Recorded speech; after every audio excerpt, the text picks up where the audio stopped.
L'invité du jour est Sibri Yamyogo alias François Ier. Il est créateur de mode et il est également le vice-président de la Confédération Coton Textile Habillement CCTH.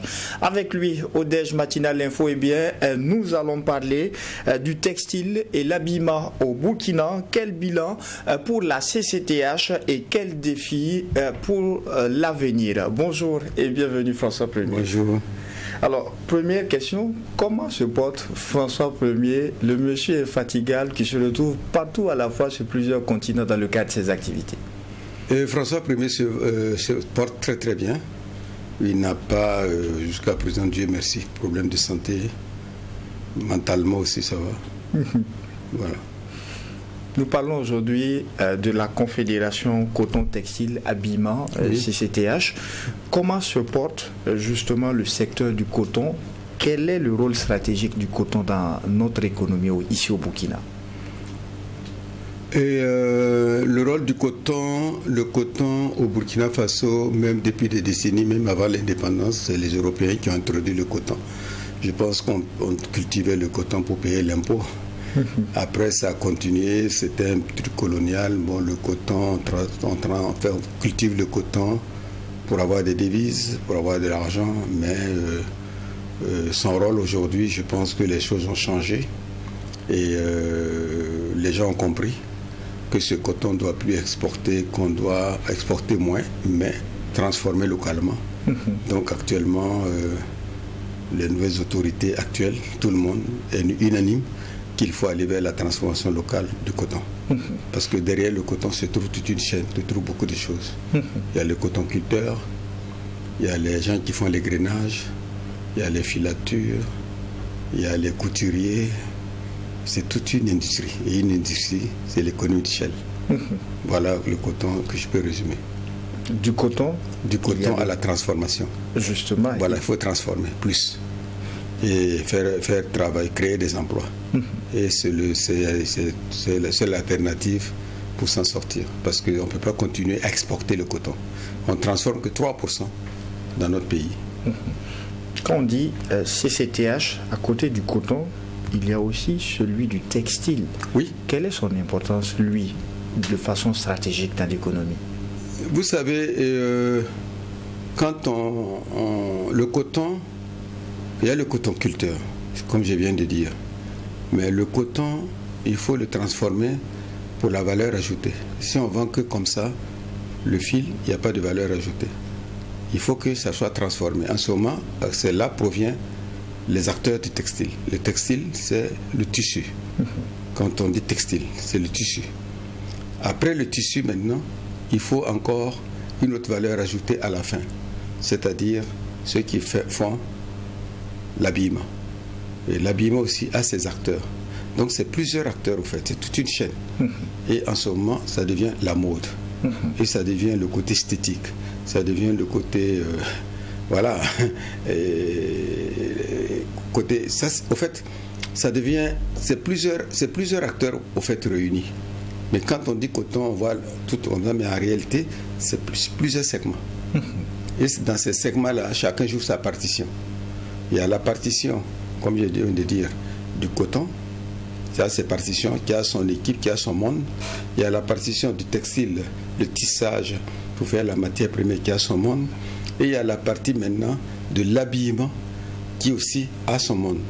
Donc c'est plusieurs mondes réunis qui font le développement de l'industrie du textile.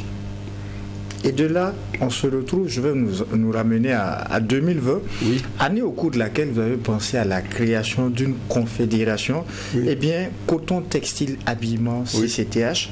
Déjà à la base, en 2020, qu'est-ce qui a milité pour la mise en place d'une telle structure? Réunir en un seul lieu des acteurs à la fois du coton, du textile, de l'habillement. Quelle était l'idée? Bon, l'idée est venue du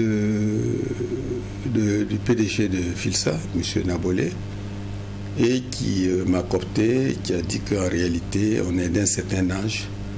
Il n'est pas normal il faut qu'on se réunisse pour essayer d'apporter un plus et partager notre expérience et travailler pour la progéniture Bon, j'ai accepté.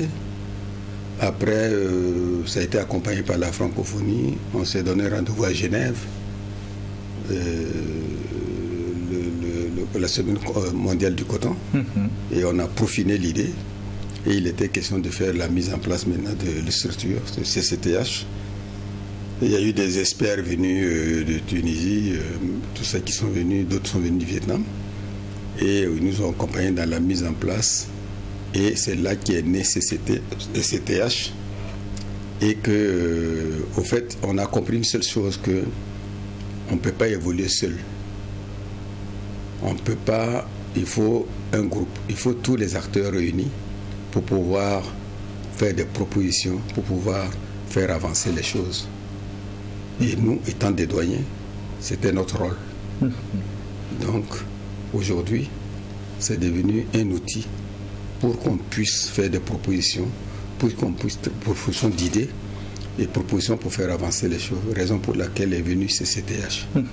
Est-ce aussi à dire que vous avez fait le constat que les différents acteurs ne parlaient pas d'une même voix et ne se réunissaient pas en un seul lieu, en une seule entité, pour pouvoir élaborer des stratégies à même de rehausser le coton, le textile et l'habillement? Je ne peux pas dire qu'ils ne parlent pas d'une même voix. Il y a plusieurs voix. Discordantes peut-être. Voilà, dans toutes choses, il y a plusieurs voix discordantes, il y a plusieurs des associations, il y a des fédérations. Mais l'idée était de tout fédérer pour parler d'une seule voix. En ce moment, la seule voix peut être... On dit c'est ensemble qu'on puisse soulever des montagnes. Mais chacun parle d'une... Il y a plusieurs voix, c'est compliqué. Parce qu'encore, il faut capitaliser les forces. Parce qu'à partir du moment où on capitalise les idées, on peut faire des propositions. Et puis ça demande aussi une question de... il fallait que ce soit des professionnels, des gens du métier. Quand vous prenez un gars comme Nabolé, DG de Filsa, c'est sa vie. Il est dans le textile, il est dans le coton, c'est sa vie, c'est son travail.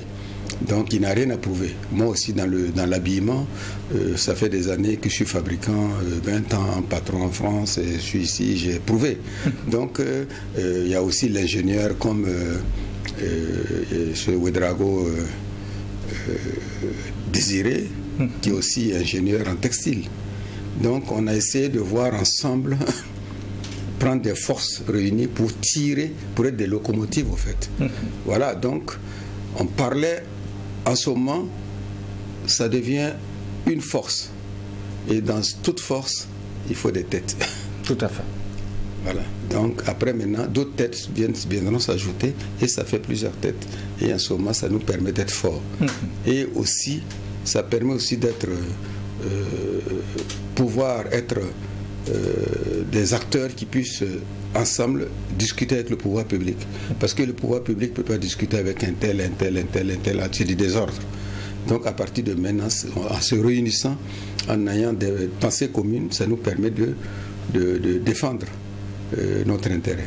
Voilà. Alors aujourd'hui, François Ier, quand on regarde, nous sommes en 2025, oui. Cela fait donc 5 ans oui. que la confédération justement existe, coton, textile et habillement. Quel est le bilan quand vous regardez dans le rétroviseur? Qu'est-ce qui a déjà été fait pour que les téléspectateurs et auditeurs puissent apprécier le travail? Ce qui a été déjà fait est que, vous savez que dès qu'on a mis en place, on était confronté à un dilemme. Parce que c'était au période du Covid. Il fallait répondre tout de suite aux besoins du gouvernement. Et le gouvernement nous a fait confiance, il nous a confié 12 millions de cache-nez à faire. Et 12 millions de cache-nez à faire avec une confédération qui vient de mettre en place, ce n'était pas une tâche facile. Donc il fallait avoir des génies créateurs, il fallait essayer de travailler d'une manière et répondre aux besoins de l'État. C'était urgent. Donc, qu'est-ce qu'on a fait? Il fallait trouver d'abord un siège. Nabolé a trouvé le siège.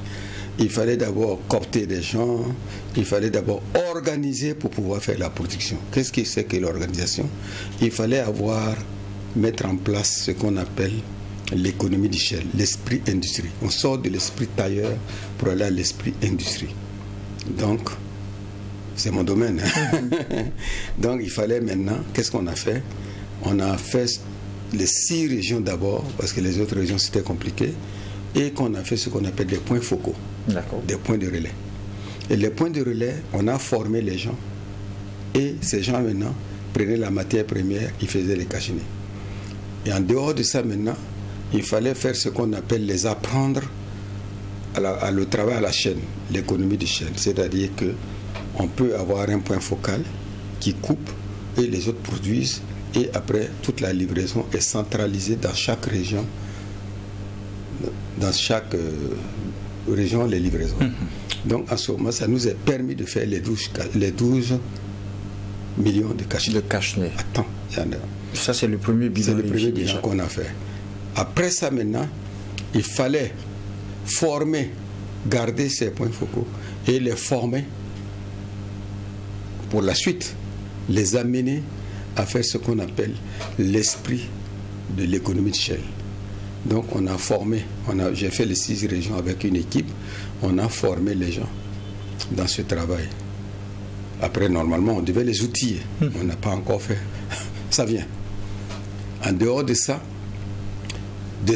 dans ma région du centre-ouest, j'ai mis en place 20 coopératives. C'est parti du CCTH. Et des 20 coopératives sont là, prêts, formés dans l'esprit de l'économie de chaîne. Après, maintenant, qu'est-ce qu'on a fait encore? L'État à sa mijote. L'État veut qu'on fasse les tenues scolaires, c'est-à-dire habiller les élèves, habiller l'armée, habiller les médecins et tout ce qui suit, et que la tenue vestimentaire traditionnelle est dans les événements pour les fonctionnaires. Donc il faut produire plus en quantité, moins cher et en nombre. Et aussi diminuer la pénibilité du travail, des tissus, de tout ça. Donc on a fait venir aussi un métier qui est venu du Vietnam, qui est en gestation, qui est en expérimentation. Il y a un chez moi, on a mis un dans chaque région. Et bientôt, on aura des métiers. Les femmes seront dotées des métiers de tissage où il n'y aura pas la pénibilité, où il y aura plus de production. C'est-à-dire que les métiers qu'elles ont aujourd'hui, elles font un pain par jour, alors que là, elles pourront faire peut-être 12 pains par jour. Et ce n'est pas pénible comme les métiers qu'on a aujourd'hui. Et ça va booster la production et ça nous permettrait de pouvoir répondre aux besoins de l'État sur les tenues scolaires. Et ça pourrait être disponible dans les 17 régions? Dans les 17 régions. C'est-à-dire que ça nous permettra de produire plus. Plus on produit plus le prix de revient baisse. Et encore, on aura la même qualité. Non seulement on aura la même qualité, et il n'y a pas la pénibilité. Les femmes ne vont pas souffrir aujourd'hui comme ce qu'elles font. Donc ça, c'est un acquis. Les métiers sont en expérimentation. Il reste seulement de valider. Et puis ça, c'est en route. En dehors de ça aussi, on a fait en sorte, on sensibilise les gens, on essaie de faire comprendre que c'est très important d'aller en groupe que d'aller individuellement. Voilà ce qu'on a fait pendant les 5 ans. Quand on regarde donc dans le rétroviseur, beaucoup de choses ont déjà été faites. Oui. À peine le bébé CCTH est né, 12 millions de cache-nez à produire, une formation à opérer, et voici aussi des innovations qui viennent avec le nouveau mode de métier à tisser. Mais tout n'a pas été forcément rose. Quelles ont été les difficultés que vous avez rencontrées justement au cours des 5 années qui se sont écoulées? Parce qu'il y en a eu certainement. Bon, les difficultés, c'est trop dit, c'est l'expérience. Vous savez qu'on ne peut rien faire sans difficulté. On surmonte toujours les difficultés. Les difficultés, c'est... ce qui est important, les difficultés, c'est... Vous savez, c'est pas facile d'amener les gens à avoir la même pensée et d'aller vers l'économie du groupe. C'est ça les difficultés. Mais je pense qu'avec le temps, les gens comprennent. Les gens ont compris que c'est ensemble qu'on peut être fort. Voilà, ils ont compris, hein, vous savez, mais ce n'était pas facile. Voilà. Quand on regarde aujourd'hui, qu'est-ce que vous attendez de l'autorité? Parce que vous avez 3 entités qui se réunissent à la fois. C'est une confédération coton, textile, habillement. Oui. Qu'est-ce que vous attendez de l'autorité? Parce qu'une autorité qui aujourd'hui est engagée dans la promotion du consommant local et aussi à côté qui encourage le développement des industries au plan local. Nous, ce qu'on attend de l'autorité, et on attend beaucoup, mais l'autorité a déjà fait beaucoup de choses. Quand on regarde aujourd'hui, l'autorité a mis des décrets d'interdiction de fils venus d'ailleurs. L'autorité a mis d'interdiction des pailles tissées venus d'ailleurs. L'autorité a mis en place, ils sont en train de tirer en gestation, une industrie qui sera faite à Sorgho, une à Bobo, qui va permettre d'avoir la toile où on pourra faire le cocodona en façon d'enfani. Vous savez que le cocodona aujourd'hui est fait avec des pailles, avec du tissu importé. C'est déjà un gros problème. Mais l'autorité travaille, je pense, l'autorité travaille dans ce sens. L'autorité se bat aussi pour mettre en place, nous accompagner dans la formation. C'est-à-dire, il faut aussi la formation, il faut des gens bien formés. Et si on n'a pas des gens bien formés, ça serait difficile d'avoir de la main-d'œuvre. L'autorité fait beaucoup de choses. L'autorité aussi a pris des décrets pour le port du faso d'enfani, tenue scolaire, et aussi dans les événements et dans les administrations. Donc l'autorité a fait beaucoup de choses. Mais nous, on attend des autorités actuellement. Ils ont fait beaucoup, mais ils doivent en faire plus parce que notre travail, comme je vous dis, il est segmenté. Il y a le textile, il y a l'habillement et il y a le coton. Donc, dans le coton déjà, vous savez que le coton voyage brut. Et si on a de l'égrenage ici, ça nous permettrait d'avoir plus même les dérivés du coton. On fait de l'huile. Il y a beaucoup d'huileries qui n'ont pas même pas des graines pour faire de l'huile. Donc, on peut faire l'huile ici et avoir ce qui reste pour les tourteaux, pour les animaux. C'est-à-dire, et ça va créer des emplois. Le textile aussi, si on nous aide à avoir des structures dans chaque région pour faire la teinture, c'est-à-dire des unités de teinture, ça va nous permettre d'avoir des coloris homologués et lutter contre la pollution où on fait aujourd'hui la teinture qu'on jette dans les WC, où chacun fait la teinture dans sa cour, tout ça, c'est pas bon. Le textile aussi, pareil, si on nous accompagne, les entreprises structurantes, des gens qui sont là comme moi, comme d'autres, à renforcement de capacités d'investissement et qui permet de produire plus, d'organiser produire plus avec la matière première, c'est-à-dire avoir la matière première de quantité, c'est-à-dire les prix vont baisser. On pourra habiller tout le monde à moindre coût. Si on nous aide aussi à avoir des textes qui nous permettent, entre pays bilatérales, c'est les relations internationales qu'ils font avec les pays et qu'on puisse nous permettre de vendre à l'étranger, ça nous permet aussi de produire plus. Si on nous aide aussi, c'est tellement de choses, si on nous aide aussi côté formation, carré, éviter trop la formation de masse et faire la formation calibrée par catégorie, par le besoin. Parce que pour former, c'est quoi? On forme en fonction du besoin des entreprises. On ne forme pas parce qu'il faut former. C'est facile, on forme, on jette. Les gens deviennent comment? D'abord, il faut ce qu'on appelle faire un diagnostic de tous ceux qui ont été déjà formés. Qu'est-ce qu'ils deviennent? On ne peut pas toujours faire les mêmes formations, les mêmes modules pour des gens. Chaque année, la même chose. Je suis désolé. Donc, au contraire, ça nous appauvrit. Mais si on fait des formations ciblées selon le besoin ou accompagner certaines entreprises à devenir des vraies entreprises, des vraies entités, en ce moment, on les impose à embaucher. On les impose à créer des emplois. En ce moment, ceux qu'on forme, eux, vont les insérer. Donc, l'autorité a beaucoup à nous apporter. Beaucoup à faire encore. Mais quand on regarde déjà par rapport à ces différents besoins, comment est-ce que ça se passe au niveau du financement? Vous avez parlé tout à l'heure, il faut alléger un certain nombre de procédures pour faciliter la coopération, parce que quand on produit, l'un des objectifs aussi, c'est de nous permettre de vendre ce qu'on a à l'extérieur. Comment est-ce qu'on pourrait alléger les procédures pour voir à l'extérieur, et aussi comment est-ce que ça se passe au niveau du financement? Parce que c'est là aussi un autre point.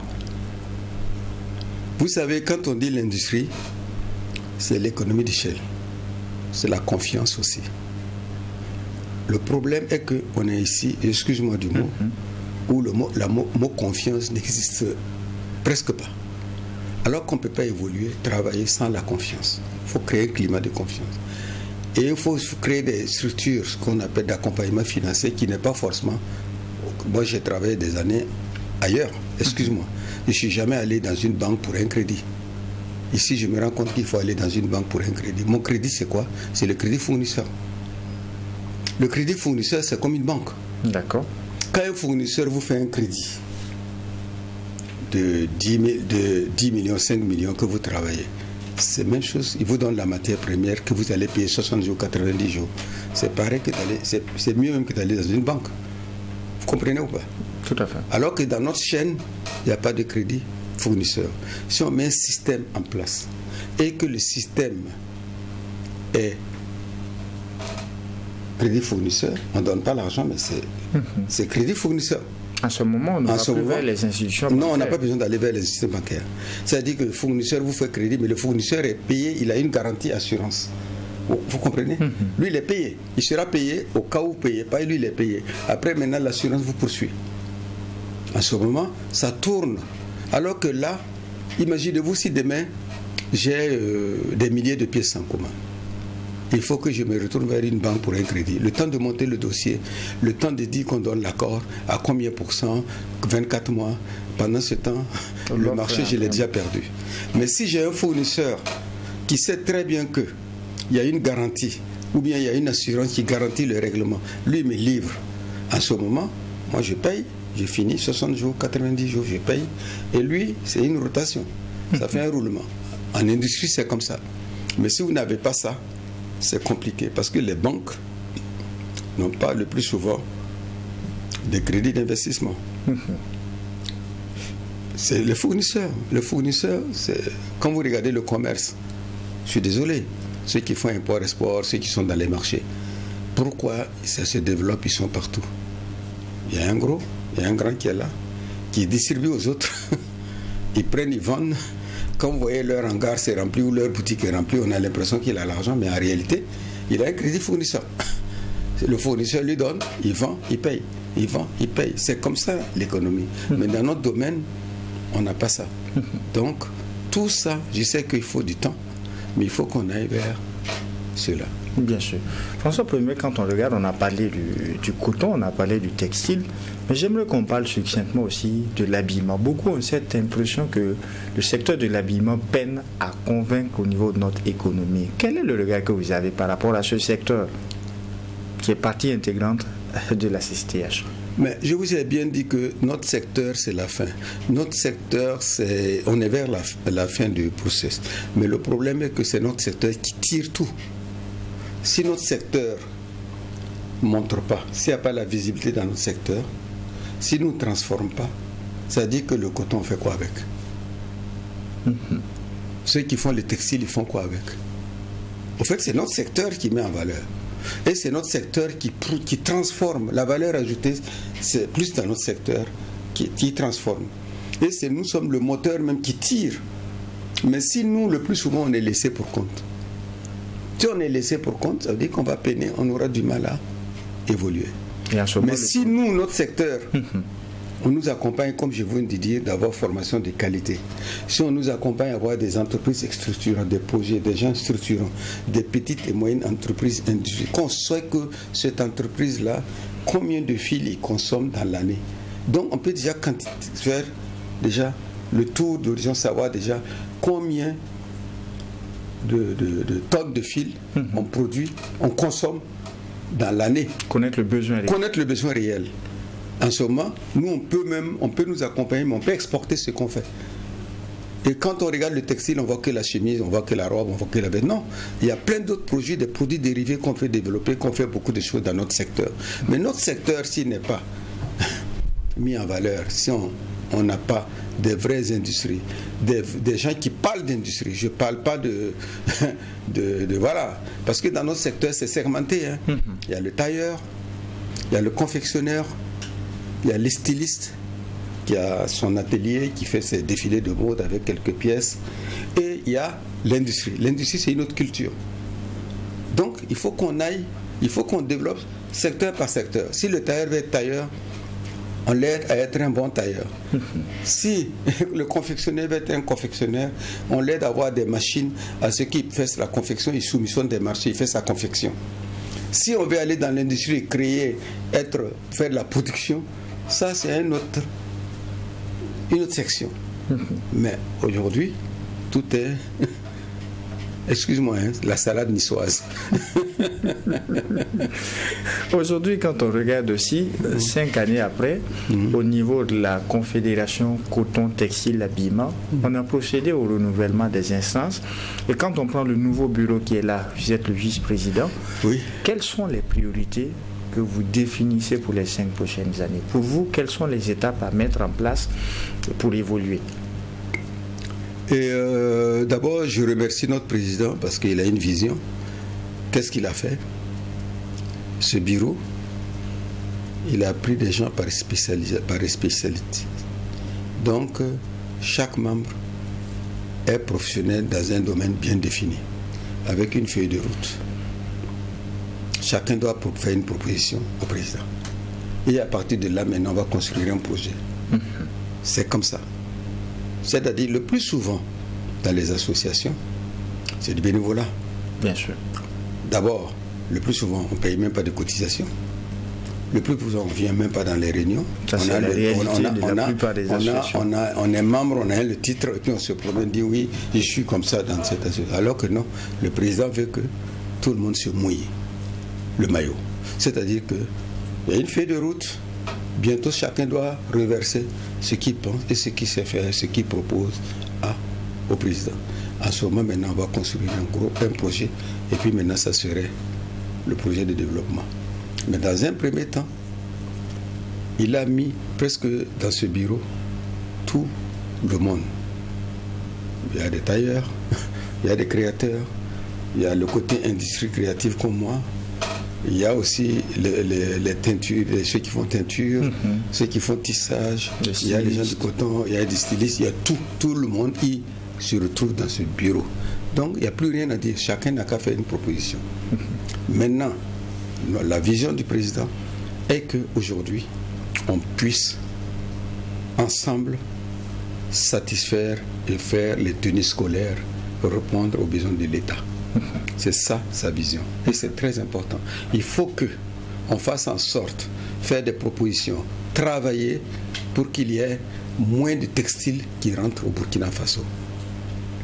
Quand vous regardez le textile qui rentre au Burkina Faso, c'est des milliards. Ces milliards-là doivent rester chez nous. Quand vous regardez la friperie, quand vous regardez les tissus qui viennent d'ailleurs, c'est énorme. Nous, on est capables. On doit ensemble travailler pour faire la production, pour arriver à faire différentes sortes de production pour pouvoir répondre aux besoins.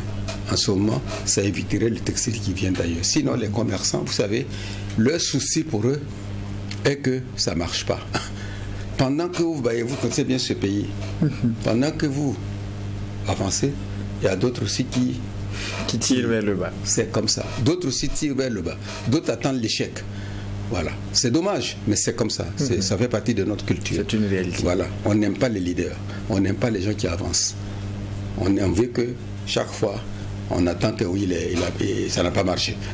Alors que nous, il faut que ça marche. Est-ce ce qui a fait que jusqu'à présent, aujourd'hui, on a peiné à pouvoir avancer dans le domaine? On se rappelle ces années où on était premier en matière de production de coton dans la sous-région et tout. Bon, ça c'est un autre paire de manches parce que on a peiné à marcher. Mais je pense que, je sais pas, hein, mais je pense que bon,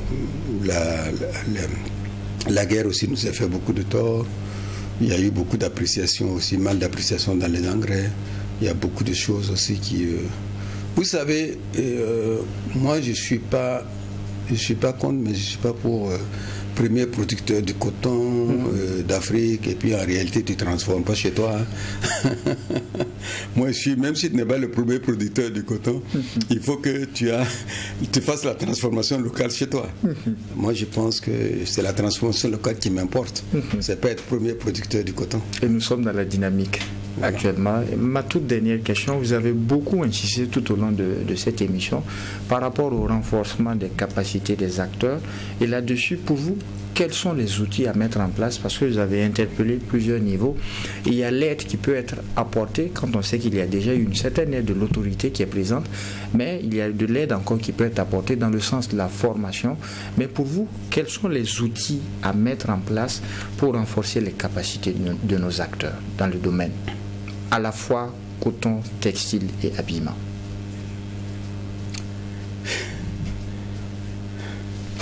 Vous savez, quand on forme une personne pour travailler comme ouvrier dans l'industrie, c'est l'apprentissage, c'est une autre formation. Quand on forme une personne pour travailler dans un bureau d'études de modéliste, c'est une autre formation. Quand on forme une personne pour être tailleur, c'est une autre formation. Quand on forme une personne pour être confectionnaire, couture à la chaîne, c'est une autre formation. Donc la formation doit être en fonction des besoins. Aujourd'hui, on forme pour quel besoin? C'est là la question. Avant de former pour les besoins aussi, on regarde le besoin des entreprises existantes. Quand on prend le besoin connu en termes d'équipement de nos scolaires, en ce moment, où est-ce qu'on doit orienter la formation? Les tenues scolaires aujourd'hui, on doit pouvoir, ce que nous sommes en train de faire, la première des choses, faire entrer des métiers qui puissent produire beaucoup et moins pénibles. Après maintenant, ceux qui sont là, qui vont coudre, qui est l'habillement, il faut accompagner certaines personnes à s'organiser, à pouvoir avoir des équipements et à travailler avec l'économie d'échelle. Comme nous l'avons déjà fait dans les 6 régions que j'ai sillonnées et que j'ai mis en place des points focaux. Les points focaux, il faut qu'ils soient un peu des relais de l'économie d'échelle.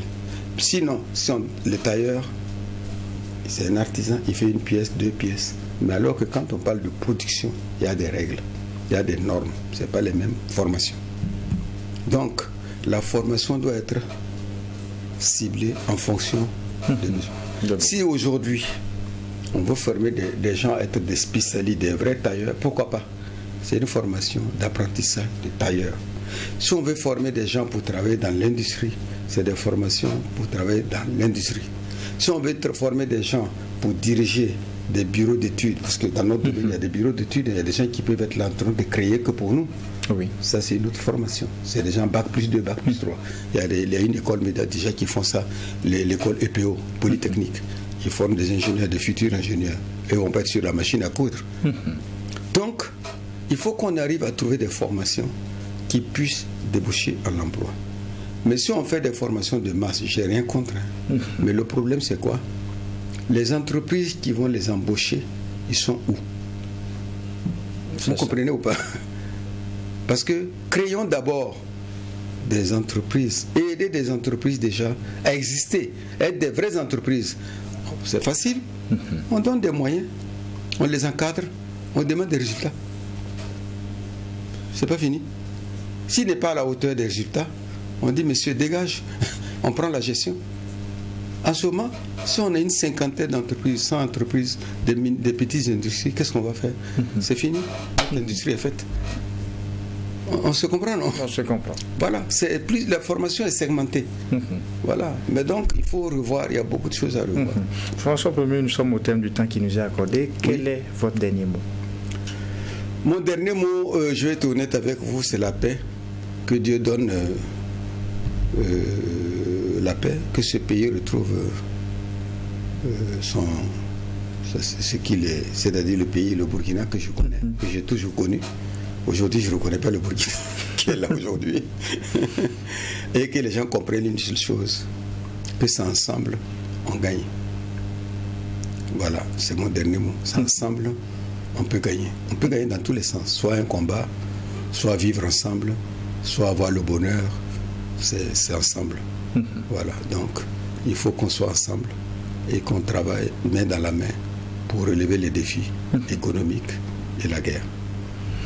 Merci à vous, Sibri Yamyogo, alias François Ier. Vous êtes créateur de mode. Vous êtes également le vice-président de la Confédération Coton Textile. Je suis membre du patronat aussi, burkinabé. Et également membre du patronat burkinabé.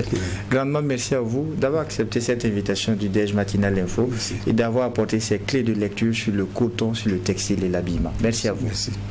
Merci également à vous, auditeurs et téléspectateurs. Ainsi se referme donc ce numéro du Déj Matinal Info. En attendant, Dieu voulant de vous retrouver pour un prochain numéro, non seulement portez-vous bien, mais aussi et surtout que Dieu bénisse le Burkina Faso. Au revoir.